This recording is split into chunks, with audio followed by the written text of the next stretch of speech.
Donald Trump et son administration ont déclaré avoir repris les essais nucléaires. Le traité New START, le dernier traité nucléaire encore en vigueur entre les États-Unis et la Russie, doit expirer en février 2026.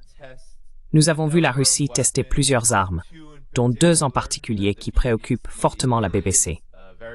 Le drone sous-marin à propulsion et à capacité nucléaire, et bien sûr, le missile de croisière Burevestnik à propulsion nucléaire. Dans le contexte où l'administration Trump affirme relancer les essais d'armes nucléaires parce que d'autres pays en font autant, parler de l'importance de ces armes que la Russie a dévoilées et des raisons pour lesquelles elle le fait à ce moment précis.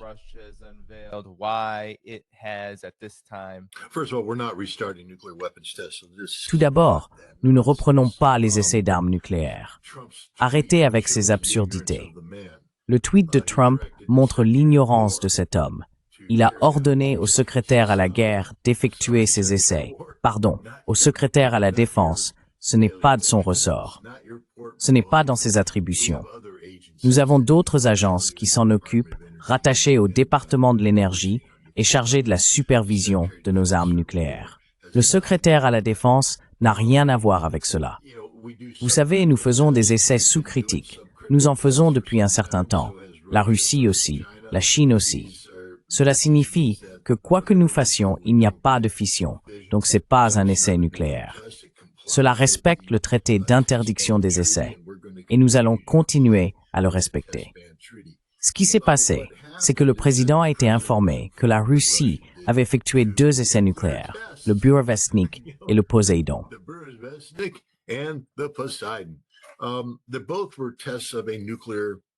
Ils étaient tous deux des essais d'un système de propulsion nucléaire. Le Burevestnik, puisque les Russes semblent l'avoir fait, ce que nous n'avons pas pu faire. Cela prend beaucoup de temps. En 1957, je crois, c'est à ce moment-là que l'ordre initial a été donné à l'industrie de défense soviétique de produire un missile de croisière à propulsion nucléaire. Nous avons lancé notre propre projet à peu près à la même époque. Nous en avons construit quelques-uns. Ils étaient incroyablement polluants. Nous les avons fait voler et ils rejetaient simplement des radiations. Nous avons dit, mon Dieu, nous ne pouvons pas faire ça, et nous avons arrêté.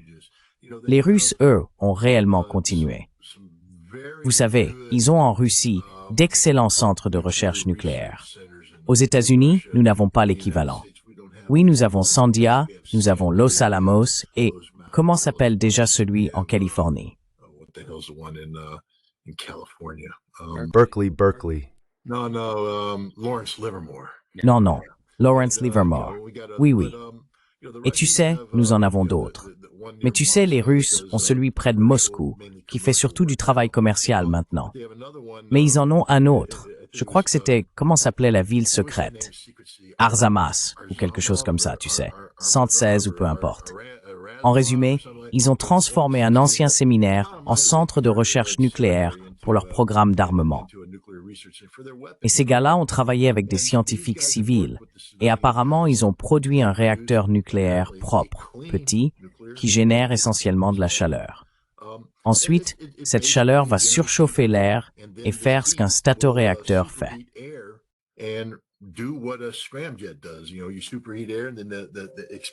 Vous savez, on surchauffe l'air, puis l'expansion de cet air propulse l'engin indéfiniment, car on ne manque pas de carburant. On dispose d'un moteur nucléaire qui remplit le rôle que le carburant joue normalement dans un turboréacteur et tout ce genre de choses. Les Russes l'ont fait.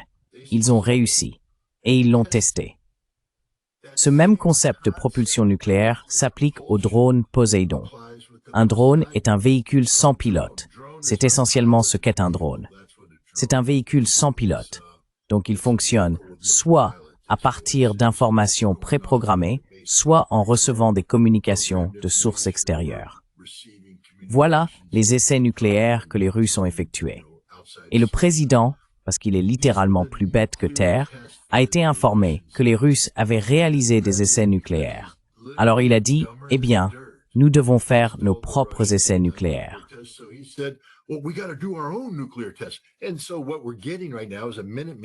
Et donc, ce que nous voyons en ce moment, c'est un Minuteman placé dans le silo d'essai, je crois, à Vandenberg. Et nous allons procéder à un lancement pour pouvoir dire que nous avons testé notre arsenal nucléaire. Eh bien, nous venons justement de faire un autre essai du Trident D5. Le président est trop stupide pour se rendre compte que nous faisons des essais nucléaires depuis toujours. Nous venons de réaliser des tests de prolongation de vie sur le D5. Nous en avons lancé plusieurs. Donc c'est pas comme si nous ne le faisions pas. Mais maintenant, il doit le déclarer parce qu'il se sent intimidé par le fait que Poutine l'a fait. Quelle est la signification de tout cela? Écoutez, Ray a eu la gentillesse de publier l'autre jour quelque chose à propos d'une conversation que Vladimir Poutine a eue avec des journalistes occidentaux en 2016, où il a essentiellement dit « Vous êtes trop stupide pour vivre. Vous ne comprenez donc pas ce qui se passe. »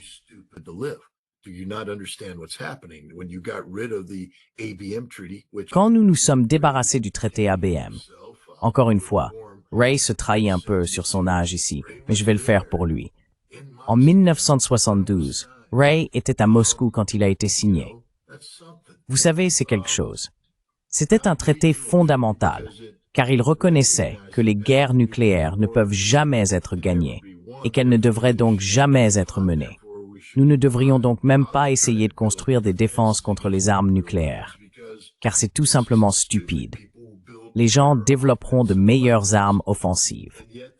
Et pourtant, les États-Unis se sont retirés du traité ABM, puis nous avons commencé à déployer des systèmes, le système GBI à la base aérienne de Greely, les intercepteurs terrestres à la base aérienne de Greely.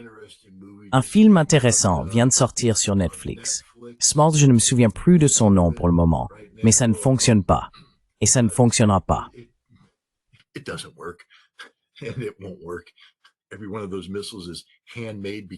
Chacun de ces missiles est fabriqué à la main, car le précédent avait un problème, donc ils ont dû le corriger. Ils ne sont pas produits en série. Ensuite, nous avons commencé à déployer le système Aegis Ashore, le système Mark 41, utilisé pour lancer des missiles, qu'il s'agisse de missiles Tomahawk, de SM-3, de SM-6, de missiles antibalistiques ou antiaériens. Nous les avons installés à terre, un en Pologne, un en Roumanie.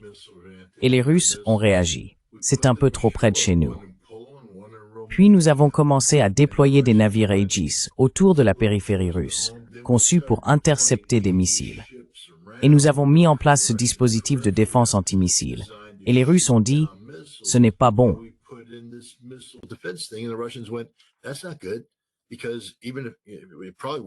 Parce que même si ça ne fonctionne probablement pas, si cela fonctionne, cela crée la perception que les États-Unis pourraient lancer une frappe préventive contre la Russie, en essayant de détruire autant de missiles russes que possible, laissant les Russes penser, si nous lançons, les États-Unis vont en abattre la plupart. Nous n'obtiendrons pas les dégâts que nous voulons. Ensuite, nous subirons une deuxième et une troisième frappe des États-Unis qui nous anéantiront. L'idée est donc de dominer le profil de dissuasion nucléaire afin que les Russes se retrouvent en position d'infériorité et soient donc moins enclins à déclencher un conflit. Et Poutine a dit, ce n'est pas ainsi que nous fonctionnons. Ainsi, en 2016, il a déclaré, nous allons commencer à changer les choses. Je ne peux pas vous en parler pour le moment, mais nous lançons des choses. En 2018, il a dévoilé le missile Sarmat, un lourd ICBM qui passe par le pôle sud et non par le pôle nord. Nous n'avons absolument aucune capacité de défense d'alerte précoce. Il arrive, il pourrait nous frapper, et nous ne saurions même pas ce qui s'est passé. Le missile hypersonique manœuvrant avant-garde fonctionne réellement, contrairement à tout ce que nous produisons, qui ne fonctionne pas. L'avant-garde fonctionne. Mon Dieu, il a parlé du missile de croisière à propulsion nucléaire. Les gens l'ont rejeté, car juste après son annonce, il y a eu un accident dans le Nord. 5 scientifiques nucléaires sont morts.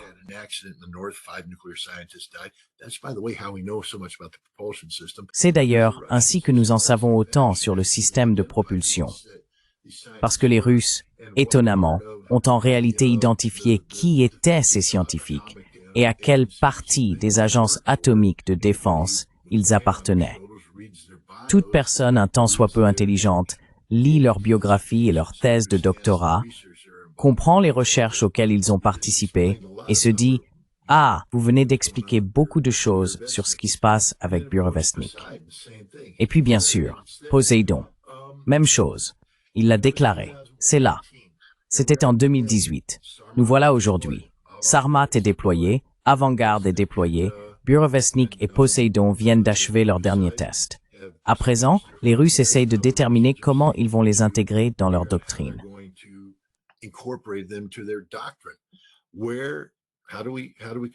Comment contrôler cela? Eh bien, le traité, c'était le New Start. Et les Russes ont toujours dit, nous ne savions pas comment nous allions classer ces armes, comment nous allions en rendre compte. Parce que une fois que vous commencez à construire une catégorie d'armes, si vous avez la limite de 1550 ogives nucléaires déployées, vous devez retirer des armes ailleurs. Il faut toujours maintenir cet équilibre. Mais maintenant, ce qui se passe, c'est que si le traité disparaît, il n'y a plus de limite. Les Russes peuvent donc conserver leurs capacités actuelles, les développer et les déployer. Et que sont censés faire les États-Unis? Nous ne pouvons même pas construire le missile Sentinelle. Nous avons aujourd'hui un missile Minuteman III qui date de plusieurs décennies.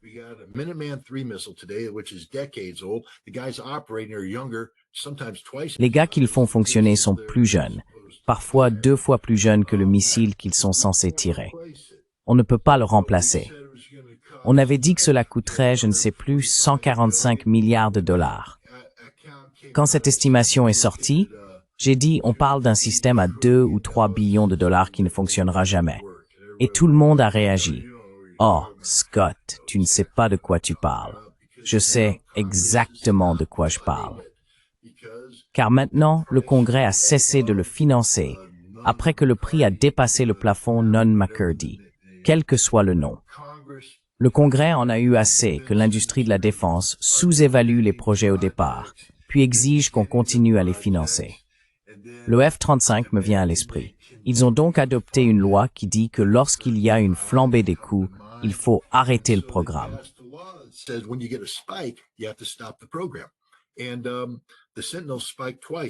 Et le Sentinelle a échoué 2 fois de suite, et ils n'ont pas de solution.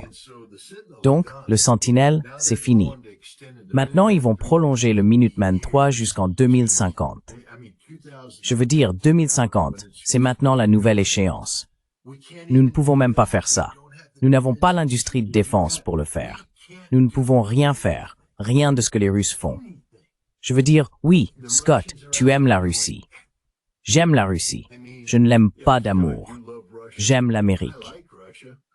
Et je n'aime pas que nous ayons ce président à qui l'on dit que nous avons les armes les plus grandes, les plus puissantes, les plus formidables, alors que nous ne pouvons rien produire. De l'arsenic. Les gens pensent que c'est du bluff. Ce n'est pas du bluff, mesdames et messieurs.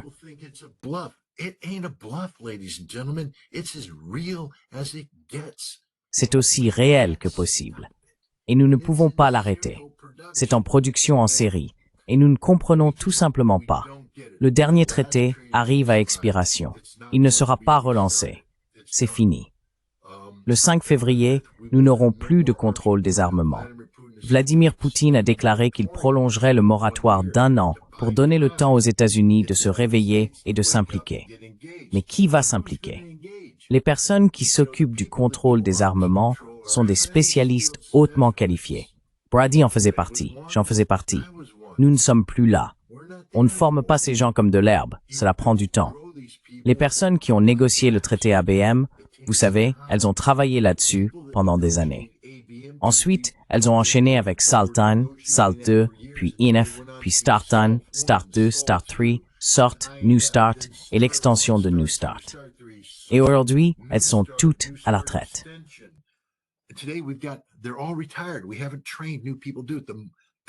Nous n'avons pas formé de nouvelles personnes pour le faire. Les muscles de la diplomatie se sont atrophiés. Nous ne savons plus comment faire. Et les personnes qui s'en occupaient viennent d'être licenciées. Le 11 juillet de l'année dernière, 1300 spécialistes du département d'État, les spécialistes de la Russie, du contrôle des armements, partis. Qui diable va s'en charger? Qui va négocier ce traité? Où sont les experts? Nous sommes dépassés par les Russes, tant sur le plan des systèmes concrets que sur le plan diplomatique.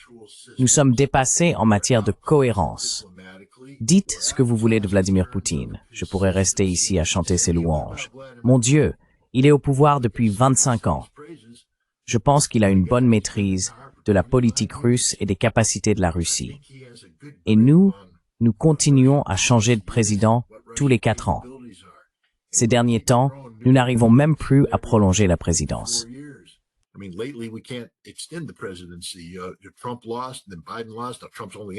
Trump a perdu, puis Biden a perdu. Maintenant, Trump n'est là que pour 4 années de plus. C'est un effet de bascule. Qui va remplacer Trump? On ne sait pas, aucune garantie.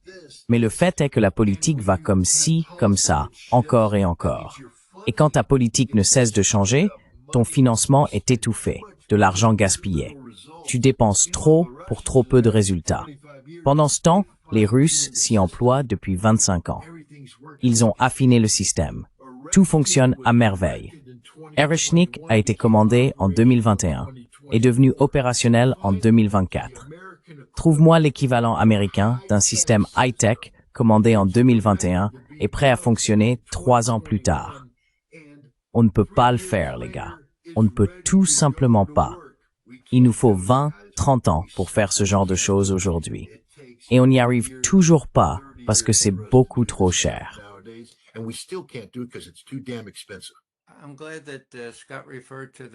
Je suis content que Scott ait mentionné cette réunion très étrange où un groupe de journalistes occidentaux se trouvait à Saint-Pétersbourg pour un sommet économique.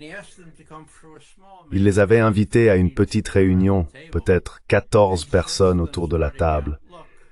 Et il a commencé en disant « Écoutez, je vous connais.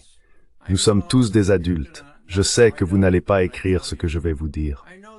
Je sais même que vous n'allez pas en parler à vos rédacteurs en chef ni à vos éditeurs. Mais parlons franchement, d'homme à homme. Je vais vous dire ce qui se passe. Vous, avec votre système ABM, nous ne sommes pas sûrs qu'il fonctionnera un jour. Mais nous n'attendons pas. Nous développons des missiles offensifs. Voici une citation. Le pivot absolu de la stabilité stratégique était le traité ABM de 1972. Et lorsque George W. Bush s'en est retiré, cela a porté un coup colossal au système de sécurité internationale.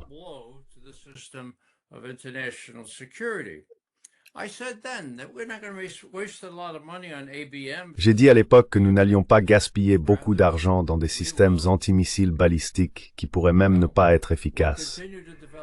Nous gagnerons plutôt en continuant à développer des armes de nouvelle génération capables de vaincre le système ABM, des missiles offensifs.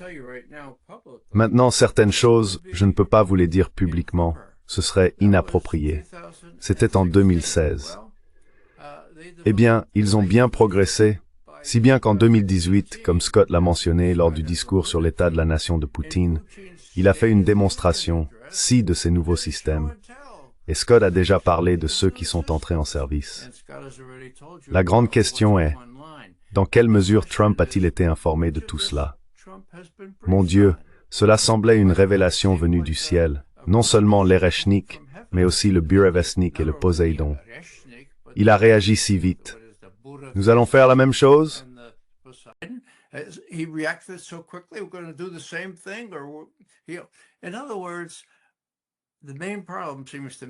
En d'autres termes, le principal problème, selon moi, n'est pas seulement le manque de spécialistes, mais aussi le fait qu'il y a des gens trop stupides pour dire à notre président « Écoutez, il faut qu'on trouve un terrain d'entente avec ces gens. Ils font de leur mieux. » Dernière chose que je dirais à ce sujet.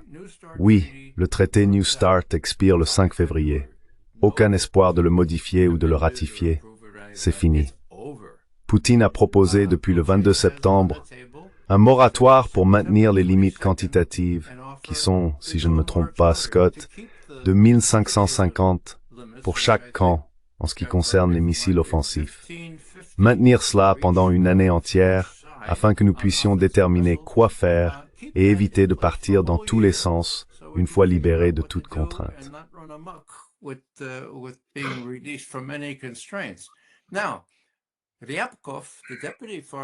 Maintenant, Ryabkov, le vice-ministre des Affaires étrangères, a déclaré la semaine dernière « Écoutez, ce n'est pas une offre illimitée. Je veux dire, elle va expirer. Le 5 février approche. Quelle est votre réponse? Voici ce que je veux souligner. La manière dont l'administration Trump répond à cette demande parfaitement raisonnable de maintenir ses limites quantitatives déterminera la façon dont Poutine et son cercle de spécialistes percevront le sérieux des États-Unis, ou la marge de manœuvre dont dispose Trump pour faire quelque chose de significatif concernant les relations avec la Russie. S'ils le font, alors il y a de l'espoir. S'ils ne le font pas, eh bien, l'Ukraine s'effondre ainsi, et les espoirs russes d'une relation plus décente avec les États-Unis s'effondrent avec elle, à mon avis.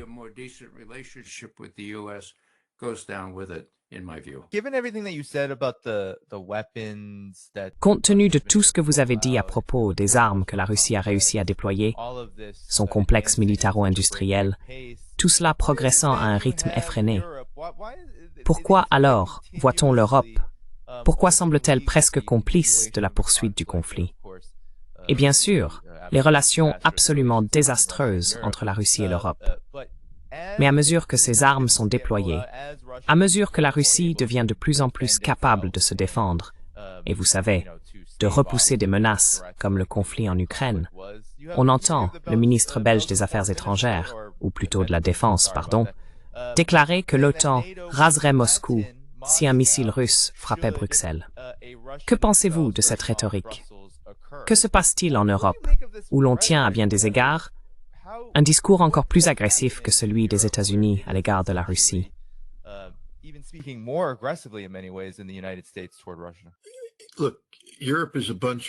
Écoutez, l'Europe, c'est une bande de chihuahuas en cage.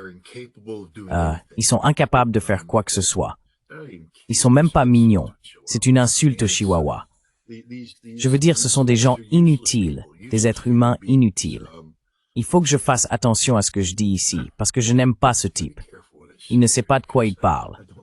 Je veux dire, si ce gars-là était un héros militaire, s'il pouvait faire 5 pompes, s'il pouvait faire quoi que ce soit, regardez son parcours, il est son cerveau.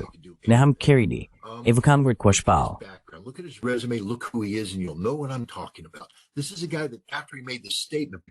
C'est un type qui, après avoir fait cette déclaration, a eu une dépression nerveuse à cause du contre-coup médiatique. Il n'est même pas capable d'aplatir son propre journal.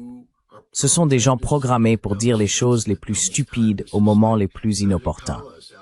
C'est comme Kaja Kallas qui dit « La Russie doit être divisée en tout petits États. C'est la seule façon d'avoir la paix. » Je veux dire, une petite femme balte qui pense pouvoir démanteler la Russie. C'est comme Mark Rutte, un ancien premier ministre néerlandais raté, qui tout à coup, tu vois, se découvre du courage. Non, ces gens ne savent rien. Ils ne sont pas authentiques.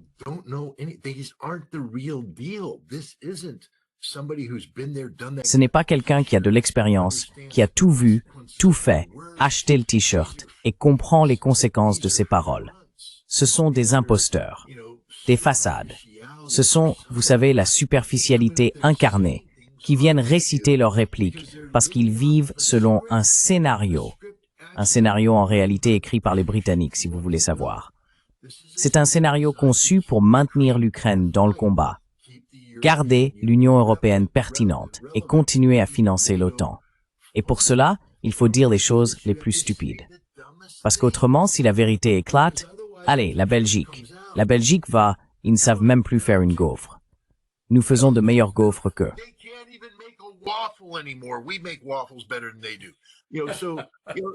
Je dois dire que je n'ai pas été fan des gaufres à Bruxelles lorsque j'y suis allé il y a quelques années. Ce n'était pas aussi extraordinaire qu'on le disait. Ce ne sont pas des gens sérieux. Et pourtant, leurs propos sont repris dans les médias comme s'il s'agissait de paroles sérieuses. La Belgique ne peut rien faire. Elle ne peut rien aplatir. Elle n'a aucune capacité. L'OTAN ne peut rien faire. Elle ne peut rien aplatir. L'OTAN n'a de pertinence qu'avec les États-Unis, et les États-Unis ne veulent rien faire. Je veux vous rappeler que pendant qu'ils parlent d'écraser la Russie, les États-Unis ont pris la décision de se retirer du théâtre d'opération roumain, où nous avons, vous savez, la 101e brigade de maintenance aéroportée. Nous venons d'y envoyer des éléments de la 3e division d'infanterie. Nous allons réduire ce nombre.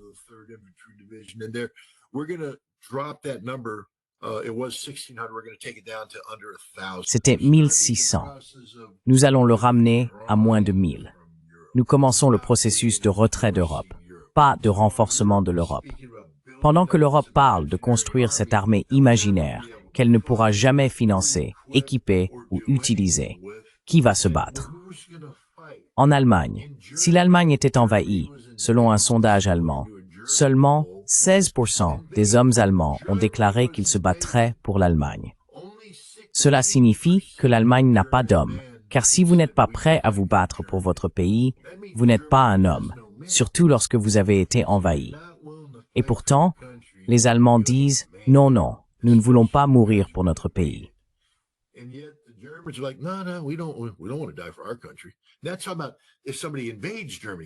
Et alors, que se passe-t-il si quelqu'un envahit l'Allemagne?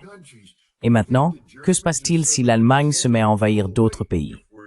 Tu crois que les Allemands vont soudainement changer? Genre, oh attends, si on envahit un autre pays, maintenant je suis prêt à faire la guerre.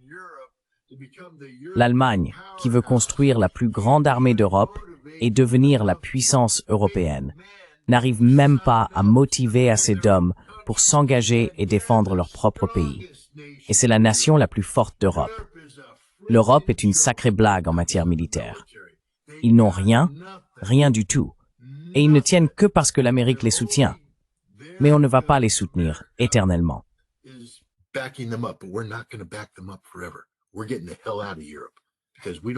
On se tire d'Europe parce qu'on ne veut rien avoir à faire avec tout ça. Trump vient de se laver les mains de la guerre. Je ne sais pas si les gens ont vraiment écouté ce qu'il a dit. Parfois, il faut les laisser se battre entre eux. Ça veut dire qu'on en a fini. Vous allez leur donner des tomahawks? Probablement pas. Non, vous ne le ferez pas. Vous connaissez les conséquences. Poutine vous met en garde sur ce qu'elles seront. On s'en va. Les Ukrainiens vont se faire massacrer. Et cet exercice de propagande, qui maintient tout en place, qui fait croire aux gens que l'Ukraine est encore dans la bataille, eh bien, quand ils seront tous morts, on se rendra compte à quel point les gens ont été stupides de croire à tout ça.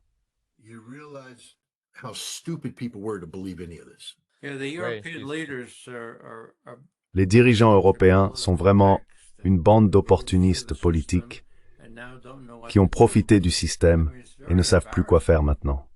Franchement, c'est très embarrassant. Comment vont-ils changer leur politique? Vont-ils dire « Oh, nous avons dépensé X milliards d'euros et de livres, et désolé, mais nous avons perdu en Ukraine. Et en plus, nous sommes vraiment désolés pour toutes les prestations sociales que nous avons dû réduire. Mais bon, nous avons simplement fait une grosse erreur. » Ils en sont incapables. Ils sont incapables de reconnaître que tôt ou tard, ils devront le faire. Maintenant, je veux introduire une note d'espoir ici. Ce responsable belge de la défense est Kaja Kallas. Vous savez, ils sont complètement à côté de la plaque. Mais une personne, qui se trouve être le Premier ministre de la Belgique, a dit les choses telles qu'elles sont concernant les autres Européens qui essayent de saisir les avoirs russes et de les utiliser pour financer la guerre en Ukraine.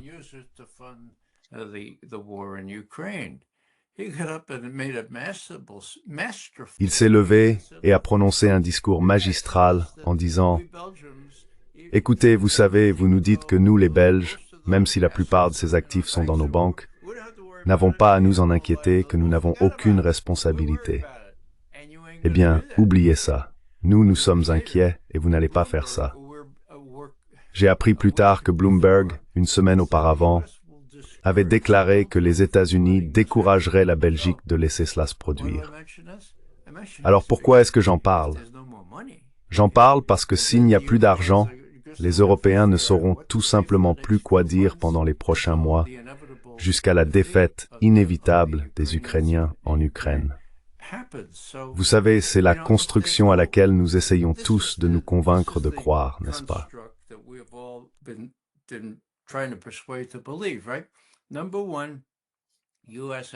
Premièrement, les États-Unis possèdent toutes ces armes sophistiquées. D'accord? C'est juste qu'elles sont en production et qu'elles ne sont pas, eh bien, elles ne sont peut-être pas à la hauteur de celles des Russes. Mais enfin, nous allons les obtenir dans quelques années, peut-être, et ensuite nous allons les vendre aux Européens. Et les Européens n'ont pas d'argent pour les acheter, mais peut-être qu'ils pourront en gagner.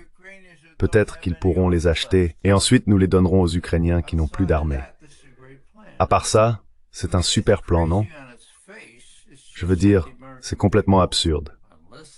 C'est juste que le peuple américain, à moins qu'il ne regarde Danny iPhone, Scott ou moi-même, n'a aucune chance de comprendre cela. Tout comme on lui fait croire qu'un être humain peut être illégal.